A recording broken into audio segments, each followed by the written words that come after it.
모세를 저희들이 함께 살펴보도록 하겠습니다. 모세는 믿음의 거장이죠. 믿음의 거목이고 또 이스라엘의 독립의 아버지입니다. 모세의 믿음은 무엇일까 굉장히 궁금하죠. 오늘 본문을 통해서 모세의 믿음 3가지를 함께 살펴보도록 하겠습니다. 첫 번째 모세의 믿음은 거절로 출발을 합니다. 24절을 보면 바로의 공주의 아들됨의 이 신분을 포기하고 거절했다고 말씀합니다. 무엇 때문이죠? 하나님의 백성이 되기 위해서 그런 것이죠. 근데 이게 세상적으로 보면 굉장히 멍청한 선택이었습니다. 바로의 공주의 아들하고 히브리 노예의 신분하고 어떤 게 더 좋은 거예요? 당연히 바로의 공주의 아들이라는 신분이 더 크고 귀중하고 소중한 것이죠. 이것을 가지면 세상의 모든 것을 가지는 거나 마찬가지입니다.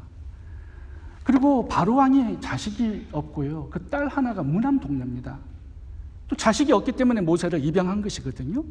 그냥 가만히 있으면 바로 왕이 죽고 모세가 왕이 될 수도 있어요. 이 당시에 이두피아하고 전쟁이 일어났는데 모세가 총사령관으로 전투에 참석을 합니다. 그래서 대성을 거두고 애굽으로 돌아올 때 많은 사람들이 모세를 환호합니다. 그리고 차세대 왕으로 기대를 많이 했어요. 근데 40세가 되었을 때 이제 왕이 될 그런 찬스가 더 많아지는 건데 이때 하나님의 백성이 되기 위해서 바로 공주의 아들이라는 이 신분을 포기하고 버렸다는 겁니다. 이거 대단한 선택이에요. 대단한 포기예요. 하나님은 이것을 믿음으로 보셨다라는 거죠. 전 세계의 황제가 될 수 있는 이 특권을 하나님 때문에 포기를 한 거예요. 거절을 한 거예요. 이거 대단한 믿음이라고 말할 수 있습니다. 하나님께서 굉장히 놀라워하신 믿음이죠. 우리가 생각하기에는 이 바로 공주의 아들이라는 타이틀을 가지면 더 큰 하나님의 일을 할 수 있다고 생각합니다. 애굽의 왕이 되면 땅끝까지 복음을 전하는데 얼마나 큰 도움이 되겠습니까? 애굽의 모든 보화와 재물을 가지면 하나님의 나라에 굉장히 큰 공헌을 할 수 있죠. 근데 하나님은 모든 걸 다 버리라고 말씀을 하시는 것입니다. 우리가 세상에서 출세하고 성공하면 하나님의 사역에 더 보탬이 될 것 같다는 생각이 있죠. 그래서 성공하고 출세하고 세상의 재물의 복도 받으려고 하는 거 아니겠습니까? 근데 하나님은 그걸 버리는 게 믿음이래요. 참 역설적이죠. 우리는 돈도 좀 많고 기업의 CEO가 되어야 하나님의 일을 더 잘할 수 있다고 생각하는데 뭐 좋은 차도 타고 큰 집을 가지고 이런 것들이 전도하는 데 좀 도움이 된다고 생각하는데 하나님은 아니다라고 말씀하시는 거예요. 그걸 버리는 게 하나님께서 더 역사하기 좋다라고 말씀하시는 거죠. 하나님께서 만약에 세상의 성공이 도움이 되었다면 모세에게 그 타이틀 유지하라고 하셨을 겁니다. 애굽의 왕이 되라고 하셨을 겁니다. 근데 하나님께서 그에게 출애굽의 사명을 맡길 때 이게 걸림돌이 되기 때문에 치우라고 하신 거예요. 그래서 이 바로 공주의 아들이라는 이 타이틀을 버리는 것이 하나님이 보실 때 굉장히 큰 믿음이었다라고 말씀하는 것입니다. 참된 믿음은요, 물론 세상의 제약도 버려야 되지만 자신에게 유익되고 좋은 것도 버리는 것이 믿음이라고 말씀하고 있는 것입니다. 저는 예전에 좋은 믿음이 우리의 정욕과 나쁜 제약의 습성을 버리는 것이 참 좋은 믿음이라고 생각했어요. 술도 끊고 담배도 끊고 마약과 노름도 끊고 술집 다니는 것도 이렇게 끊는 것이 좋은 믿음이라고 생각을 했는데 오늘 보니까 그거는 굉장히 기초적인 믿음이고요. 모세처럼 나에게 유익되고 도움이 되는 좋은 것들을 버리는 것이 고차원적인 믿음이라고 말씀하시는 겁니다. 아브라함은 본토 직접 아비집을 떠났어요. 버렸어요. 이게 아브라함의 믿음이었습니다. 사도 바울은 이전에 세상적으로 성공했던 거 다 배설물로 여기고 버렸습니다. 이것이 사도 바울의 믿음이었죠. 저는 예전에 한 대형교회 목사님 간증을 들었습니다. 그분은 한국에 몇만 명이 모이는 굉장히 대형교회 수석 부목사님이셨어요. 담임 목사님이 나이가 많아서 이제 곧 은퇴를 앞두고 있었는데 조금 기다리면 이 수석 부목사님이 담임 목사님이 되는 그런 시점이었습니다. 그런데 그 담임 목사님에게 강원도의 한 시골 농촌 교회가 30명 정도 모이는데 담임 목사님이 없는 거예요. 그래서 그 목사님께 교회의 부목사님 중에 한 분을 담임 목사님으로 강원도에 파송해달라고 요청 편지가 온 것입니다. 담임 목사님이 부목사님들을 다 불러 모았어요. 강원도 시골 교회에 갈 사람 손 들어 보려니까 아무도 손을 안 드는 겁니다. 갈 사람이 없어요. 근데 이 수석 부목사님이 기도하는 가운데 하나님께서 자꾸 마음에 찔림을 주시는 거예요. 네가 가라, 네가 가라. 하나님, 저 안 됩니다. 곧 있으면 담임 목사가 될 수 있어요. 그러면 하나님 더 큰 일을 할 수 있단 말이에요. 네, 하나님은 아니다. 네가 저 시골 마을로 가는 게 더 큰 일을 할 수 있는 것이다. 빨리 가라. 계속 하나님께서 감동을 주시더래요. 그래서 그 수석 부목사님께서 대형교회 그 영광된 자리를 버리고 강원도에 30명 모이는 시골 교회로 담임 목사님으로 가셨다라는 거예요. 저는 그 부목사님의 이야기를 들었을 때 오늘 이 모세의 믿음 못지않는 엄청나고 위대한 믿음이라는 생각이 들었습니다. 아브라함은 갈대아우르 본토 친척 아비집을 떠나고 거절했습니다. 나중에는 독자 이삭을 포기하고 거절했죠. 다니엘은 우상에게 바쳤던 왕의 진미를 포기하고 거절했습니다. 사드라 메삭 아벳노고는 금신상을 거절하고 포기했어요.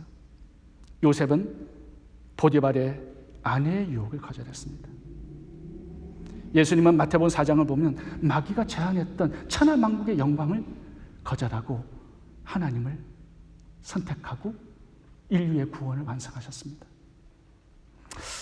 저와 여러분이 포기하고 버리고 거절해야 할 것은 무엇인지 함께 고민해 보았으면 좋겠습니다. 모세는 이 거절로부터 위대한 인생의 출발이 시작이 되었습니다. 우리도 거절할 것을 거절할 때 위대한 믿음의 시작이 출발되는 것입니다. 두 번째, 믿음은 오래 참고 잘 견디는 것입니다. 26절과 27절 읽겠습니다. 그리스도를 위하여 받는 능력을 애굽의 모든 보화보다 더 큰 재물로 여겼으니 이는 상 주심을 바라봅니다. 믿음으로 애굽을 떠나 임금의 노함을 무서워 아니하고 곧 보이지 아니하시는 자를 보는 것 같이 하여 참았으며, 여기 잘 참았다라는 말씀이 나오죠. 모세가 바로 공주의 아들이라는 이 신분을 버리고 이제 광야로 나아갑니다. 그곳에서 40년을 살았는데요. 장인 이두루의 양떼를 치는 목축업을 하게 되었습니다. 근데 이 양치는 목축업은요, 애굽 사람들이 가정이 여기는 직업이었다, 이렇게 기록되어 있습니다. 출애굽기에. 바로 공주의 아들이 양치는 목동이 되었어요. 이거 상당히 수치스러운 일이죠. 근데 이걸 기쁨으로 여겼대요. 그리고 80세에 하나님께서 이제 부르셔서 출애굽의 사명을 맡겨주셨습니다. 그래서 애굽으로 다시 들어가게 되었어요. 그 백성들을 만납니다. 근데 그 백성들이 누가 너를 우리의 지도자로 삼았느냐? 비방하고 배척합니다. 환영해주지 않아요. 그래도 그걸 기쁨으로 여겼대요. 이제 출애굽을 해서 40년간 광야 생활을 시작합니다. 이스라엘 백성이 어떤 민족이죠? 늘 원망불평하고 모세를 돌로 쳐 죽이려고 그래요. 이러한 상황들을 참고 인내한 것이 모세의 믿음이었다, 이렇게 기록하고 있습니다. 정말 쉽지 않은 그런 삶의 길이었죠. 사명의 길이었습니다. 근데 이거 원망불평한 이 정도가 아니라 이것을 좋아했대요. 25절 읽어보겠습니다. 도리어 하나님의 백성과 함께 고난받기를 잠시 제약의 낙을 누리는 것보다 더 좋아하고, 이거 원망불평 안 해도 굉장히 큰 믿음인데 고난과 역경, 시험, 환난을 상당히 기뻐하고 좋아했대요. 와, 이거 굉장한 믿음이라고 하나님께서 보시는 거죠. 모세가 참 많은 시험, 환난, 역경을 참고 견뎠는데 그 비결이 뭘까요? 오늘 본문에는 그 비결이 나옵니다. 26절, 27절 봐보세요. 두 가지 단어, 여기에 비결이 있습니다. 26절 보면 상 주시는 하나님을 바라보았기 때문이래요. 27절 봐보세요. 보이지 아니하시는 하나님을 바라보았기 때문이다. 이렇게 말씀하고 있습니다. 성경의 인물들을 보면, 믿음의 사람들을 보면 잘 참고 잘 견디고 잘 인내해요. 잘 인내하는 게 바로 믿음이라는 거죠. 근데 어떻게 잘 참느냐? 그 긴 오랜 시간을 사람을 바라봐서 안 되고요. 환경을 바라봐서도 안 되고요. 내 자신을 바라봐서도 안 돼요. 나를 바라보시고 나와 함께 동행하시는 하나님을 바라봐야 잘 참고 견디고 인내할 수 있다고 말씀하는 겁니다. 모세가 그렇게 했다라는 거죠. 이걸 믿음으로 보신 것입니다. 하나님을 잘 바라보는 사람만이 긴 시간을 인내할 수 있는 것입니다. 에녹은 하나님과 300년을 동행하면서 그 당시의 제약의 시대상을 이겼습니다.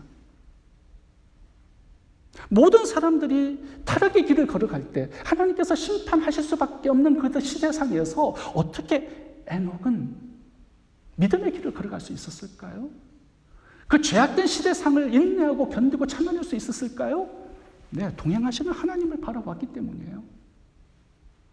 노아는 100년 정도의 시간에 방주를 건축을 했습니다. 사람들은 놀리고 조롱을 했습니다. 미친 영감이라고 얼마나 희롱했겠습니까? 그 수치와 조롱을 어떻게 참아내고 인내하면서 방주 건축의 사명을 완성할 수 있었을까요?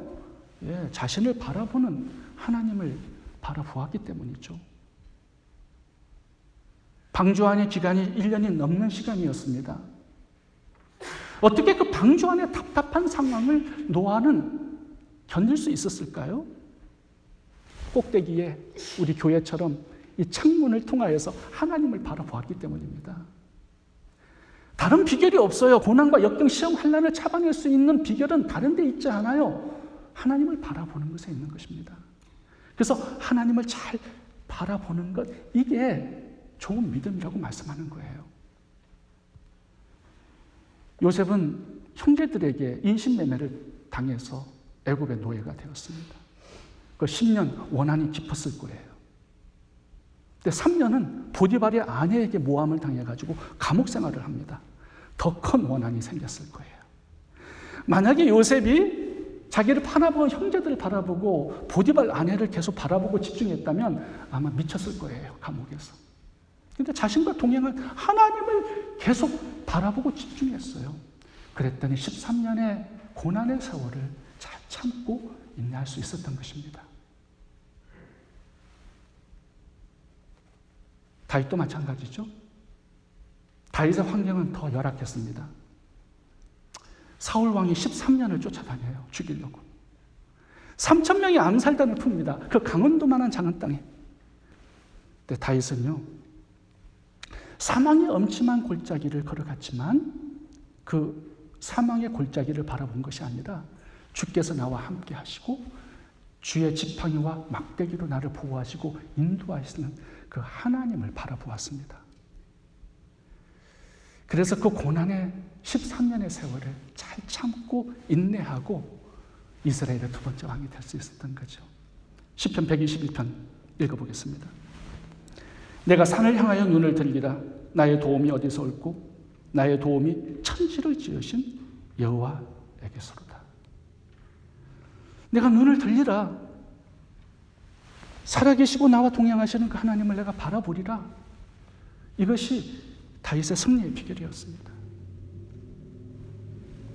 예수님은 십자가의 고난과 시험이 엄청났지만 어떻게 잘 참고 인내하시고 승리하셨을까요? 비결이 히브리서 12장에 있습니다. 믿음의 주여 또 온전케 하시는 이 예수를 바라보자. 저는 그 앞에 있는 즐거움을 위하여 십자가를 참으사 부끄러움을 개의치 아니하시더니 하나님 보좌 우편에 앉으셨느니라. 예수님은 십자가를 바라보지 않으셨습니다. 십자가 이후에 부활의 영광을 바라보셨어요. 그래서 십자가의 고난을 잘 인내하고 참고 승리할 수 있었다라고 말씀하고 있습니다. 성경의 인물들만이 아니라 우리도 신앙생활 하다 보면 긴 시간 인내하고 참아야 할 때가 많이 있는 것 같습니다. 저는 선교사 6년의 세월을 잘 참고 인내했습니다. 그리고 작은 교회 목회자로 22년을 잘 참고 인내했습니다. 그 비결이 뭘까요? 저는 하나님만 바라보았습니다. 말씀만 바라보았습니다. 이것이 승리의 비결이에요. 옆사람 바라보고 고난의 환경 바라보고 원수 바라보면 미칩니다. 그 상황에서도 승리하는 사람들을 보면 나와 동행하시는 주님을 바라보는 사람들이에요. 이것이 주님께서 훌륭한 믿음, 좋은 믿음, 위대한 믿음이라고 말씀하시는 겁니다. 믿음과 바라보면 함께 가는 거예요. 주님을 잘 바라보지 못한다? 그러면 믿음이 약한 거예요. 성도님들 중에는 도무지 변하지 않는 남편을 참아야 하는 아내들도 있을 겁니다. 그리고 바가지 긁는 아내를 잘 참아야 하는 남편들도 있을 겁니다. 말 안 듣는 10대를, 이 자녀들을 참아야 하는 부모님들도 아마 있을 겁니다. 몸에 질병을 가지고 불편함을 오래 참고 사시는, 인내하시는 분들도 있을 겁니다. 삶의 고난과 문제가 잘 풀리지 않아서 참고 기다리는 분도 있을 겁니다. 기도 응답을 기다리면서 참고 인내하는 분들도 있을 것이고, 나를 힘들게 하는 원수를 오래 참고 기도하고 인내하는 성도님들도 있을 겁니다. 어떻게 잘 참고 인내하고 승리할 수 있느냐? 인내심이 많아서 아닙니다. 주님을 바라보아야 잘 참고 인내할 수가 있습니다. 환경을 뛰어넘어서, 사람을 뛰어넘어서 하나님께만 우리의 시선과 마음을 두는 사람, 이런 사람들이 믿음의 사람들이고요, 믿음에 승리하는 사람들입니다. 보이지 않는 주님을 바라보고, 상 주시는 하나님을 바라보고, 나와 동행하시는 하나님을 바라보고 잘 참고 인내하고 승리하시기 바랍니다. 세 번째 믿음은 사명에 순종하는 것입니다. 28절 읽겠습니다. 믿음으로 유월절과 피 뿌리는 예를 정하였으니 이는 장자를 멸하는 자로 저희를 건드리지 않게 하려 한 것이며, 80세가 되어서 하나님께서 모세를 찾아오셨습니다. 40년간 양치기를 하면서 이제 80세가 되었는데 하나님께서 나타나셔서 너 애굽으로 돌아가라 명령하셨어요. 애굽으로 돌아가서 너의 할아버지 바로왕을 만나라. 그리고 이스라엘 백성들을 출애굽시켜라. 이렇게 명령을 하셨습니다. 처음에 모세는 아니 하나님, 지금 제가 80세 늙은이에요. 아니 젊었을 때 안 찾아오시고 이제 다 늙어가지고 힘없는데 이렇게 찾아오시면 어떡합니까? 저는 못합니다. 이렇게 거절을 했습니다. 근데 하나님께서 설득하시고 모세를 사명자로 사용해 주셨어요. 모세가 순종해서 애굽으로 다시 들어갔습니다. 바로왕을 만나서 하나님께서 말씀하신 것을 다 전달했어요. 10차전까지 가죠. 바로가 놓아주지 않습니다. 이스라엘 백성들을. 그래서 하나님께서 10번째 재앙으로 장자의 죽음의 재앙을 내리시기로 결정을 합니다. 그러면서 모세에게 한 가지 명령을 더 내리시는데 이것이 이스라엘 백성들을 애굽에서 출애굽시키는 비결이라고 알려주셨습니다. 그게 뭡니까? 양을 죽여서 피를 흘리는 것이었어요. 그리고 그 피를 문 바깥에다가 뿌리고 바르는 것이었습니다. 이것을 200만 명의 이스라엘 백성들에게 알려서 모든 가정마다 어린 양을 잡아서 피를 흘리고 그 피를 문 바깥에 바르라. 그럼 죽음의 사자가 지나갈 것이다. 너희들은 살아서 출애굽하게 될 것이다. 이렇게 말씀을 주신 것입니다. 근데 모세가 가만히 이것을 들어보니까 이거 말도 안 되는 이야기예요. 아니, 하나님 무기를 만들어서 싸워야 하고 전투를 통해서 출애굽을 해야지. 이게 무슨 말씀입니까? 양을 죽여서 피를 바르면은 이스라엘 백성들이 출애굽한다고요? 이거 도저히 이해되지 않는 이상한 하나님의 명령이었습니다.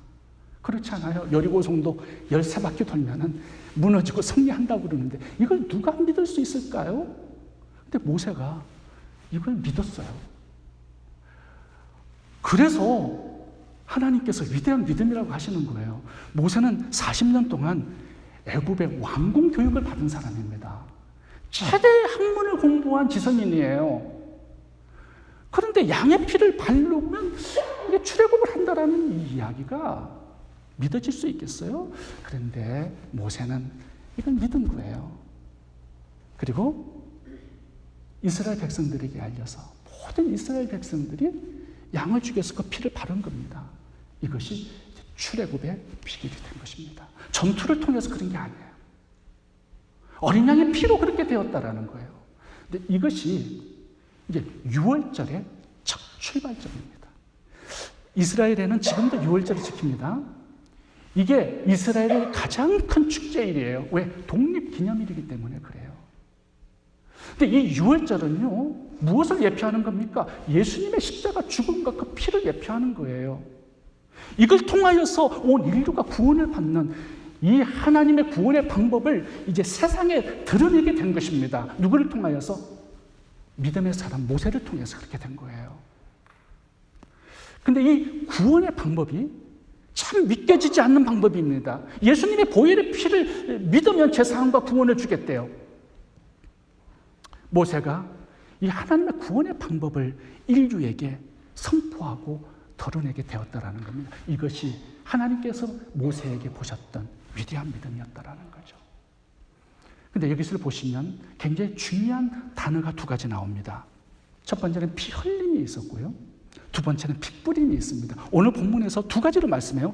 28절을 다시 읽어보겠습니다. 믿음으로 유월절과 피 뿌리는 예를 정하였으니, 유월절은 어린 양을 죽여서 피를 흘리는 겁니다. 근데 이게 피를 뿌리는 예를 정해놨다라는 거예요. 두 가지를 주목해야 합니다. 여러분, 피를 흘림을 통해서 출애굽의 구원의 역사가 완성이 되는 게 아니에요. 이 피 흘림을 내 삶에 가지고 와서 적용하고 나의 것을 만들어야 돼요. 그게 피 뿌림입니다. 어린 양을 죽여서 피를 흘려요. 근데 그걸 가져와서 내 집에 문 밖에다가 뿌려야, 발라야 된다는 거예요. 그래야 출애굽의 구원이 완성이 되는 거예요. 이게 하나님의 구원의 방법입니다. 예수님이 십자가에 죽어서 피를 흘렸어요. 이게 구원의 완성이 아니에요. 이걸 내가 마음에 가져와서 내 마음에 피를 뿌리고 바르고 적용을 시켜야 된다는 거예요. 예수님의 보혈의 피를 내가 믿어야지요. 나에게 적용시켜야지요. 그래야 출애굽의 이 구원의 역사가 나에게도 일어나게 되는 것입니다. 모세가 이 하나님의 구원의 방법을 온 세상에 선포하게 되었다라는 거예요. 이게 하나님의 기쁨이었고 하나님께서 보인 위대한 믿음이었다라는 거죠.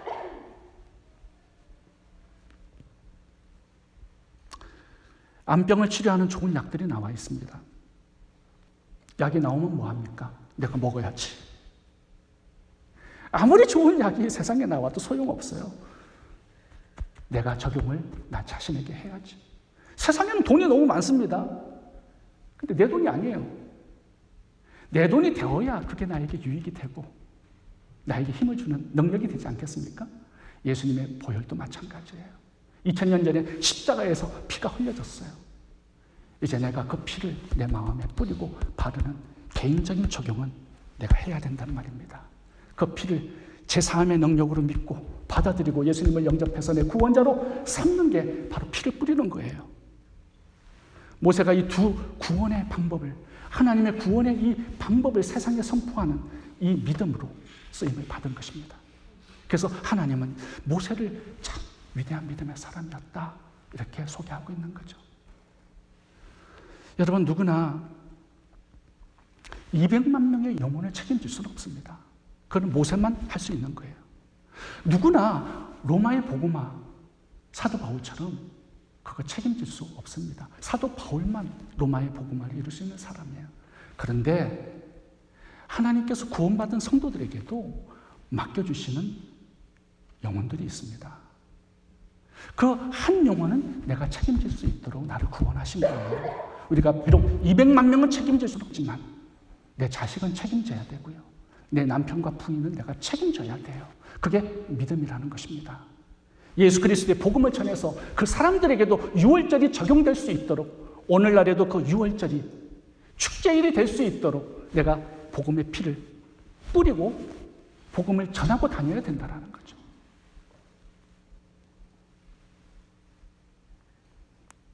내가 누가가 되어서 데오빌로 한 사람에게는 복음을 전하고 그 한 영혼은 내가 책임질 수 있어야 한다는 거예요. 이게 믿음이라는 거죠. 나 혼자만 구원받고 천국 가는 게 어떻게 그게 바른 믿음이 될 수 있겠습니까? 아브라함이 되어서 조카 한 사람은 책임지고 내가 복의 근원이 되어야 하는 것입니다. 나오미가 되어서 룻 한 사람, 한나가 되어서 사무엘 한 사람, 모르드게가 되어서 에스더 한 사람의 구원과 영혼을 책임져주는 복의 근원이 되어야 한다는 거예요. 그게 주님 보실 때 참된 믿음이라는 거죠. 모세처럼 애굽으로 들어가서 그 영혼들을 구원해내는 것, 이게 참된 믿음이래요. 제가 선교사 시절에 제 후원교회를 방문을 해서 목사님께 인사를 드렸습니다. 목사님께서 아침 식사를 같이 하자고 그래서 당회장실에서 식사를 함께 하고 있었어요. 근데 한 여자 성도님이 식사 도중에 들어오셨습니다. 그러면서 담임 목사님께 재정복을 하시는 거예요. 제가 옆에서 가만히 들어보니까 그분이 고아원을 운영을 하시는 분인데 저를 후원하는 그 교회에서 이 고아원의 모든 재정들을 후원하는 굉장히 큰 사역을 하고 계셨던 겁니다. 그래서 고아원 원장 여자 성도님께서 오셔서 목사님께 이제 재정복을 간단하게 하시고 나가셨어요. 근데 그분이 누구냐 하면요, 제가 깜짝 놀랐습니다. 우리 교회에 나오셨던 유영국 목사님과 유정숙 사모님이 계시잖아요. 그 사모님이 황정숙입니다. 결혼하기 전에. 근데 그분의 사촌 동생이에요. 제가 유정숙 사모님께 와가지고 그분에 대해서 물어보니까 자기 사촌 동생 맞대요. 제가 그분을 만난 겁니다. 한국에서. 그분의 아버지가 황용석 장로님이신데 이분이 한국 고아의 아버지세요. 유명하신 분이더라고요. 전쟁이 끝나고 한국 전쟁이 끝나고 1954년도에 고아 10명을 자기 집에 데려와서 고아들을 돌보기 시작을 했습니다. 근데 전쟁 후에 고아들이 얼마나 많았습니까? 근데 그 고아들을 다 자기 집에 데려왔는데 500명이 되었어요. 그 500명을 황용석 장로님하고 사모님이 돌보신 거예요. 와, 대단한 간정이었습니다. 제가 깜짝 놀랐어요. 근데 500명을 6.25 전쟁 이후에 먹이기란 너무너무 힘들었습니다. 자기 자신들도 살기 어려운 시대에 500명을 먹이는 것은 거의 불가능했죠. 그런데 하나님께서 까마귀를 계속 보내주셔서 고아들이 굶어 죽지 않게 하셨어요. 10만 고아원인데 이름이 애육원이라고 옛날에는 그랬습니다. 10만 고아원의 벽에다가 그 장로님께서 굉장히 큰 글자를 새겨두셨어요. 그 글자가 뭐냐 하면 오늘은 틀림없이 좋은 날이다. 평생 그걸 묵상하고 고아원을 운영하셨대요. 이분이 돌아가셨는데 제 아는 목사님께서 그 장례식에 다녀오셨어요. 근데 그 글자를 보고 굉장히 감동을 많이 받았대요. 오늘은 틀림없이 좋은 날이다. 그게 그 장로님의 믿음이었어요. 오늘도 우리와 함께 하셔서 이 고아들이 먹을 일용할 양식을 공급하시는 오늘도 틀림없이 좋은 날이 될 것이다라는 믿음을 가지고 500명의 고아원 사역을 하신 거예요. 이 믿음으로 일평생을 사셨고요. 돌아가신 후에는 그 따님이 그 고아원을 운영하시는데 제가 물어보니까 지금 60명을 돌보고 있다고 하셨습니다. 우리가 이렇게 500명, 60명은 책임질 수는 없을 겁니다. 근데 하나님께서는 우리들에게도 믿음의 사람들에게는 반드시 맡겨주시는 영혼들이 있어요. 그 영혼들은 책임지라는 거죠. 우리들에게 자녀를 맡겨주셨어요. 그 자녀 한 사람은 내가 책임지고 유월자를 만들어줄 수 있어야 하는 것입니다. 그게 믿음이라는 거죠. 하나님께서 우리들에게 맡겨주시는 고아와 가부들이 있습니다. 그 한두 명은 책임지라는 거죠. 그게 믿음이라는 거예요. 야고보서 2장을 봐보세요. 참된 믿음은 주여 주여 하는 게 아니래요. 귀신 같은 믿음도 있잖아요. 참된 믿음은 양식을 나누는 것이 참된 믿음이라고 야고보서 2장은 말씀하세요. 고아와 가부를 환난 중에 돌아보는 게 참된 믿음이라고 말씀하세요. 마태복음 25장에는 이 지극히 작은 자 하나에게 한 것이 나에게 한 것이라고 말씀하시잖아요. 누구나 하나님께서 큰 사역을 맡기지는 않습니다. 그러나 우리가 한두 사람에게는 복의 근원으로 살아가야만 합니다. 왜냐하면 이것이 참된 믿음이기 때문이죠. 버릴 것을 잘 버리시기 바랍니다. 주님을 바라보고 힘든 상황을 잘 참고 인내하시기 바랍니다. 그리고 사명에 순종해서 많은 영혼들을 구원하는 복의 근원으로 살아가는 이 은혜가 저희 모두에게 있기를 바랍니다. 기도하겠습니다.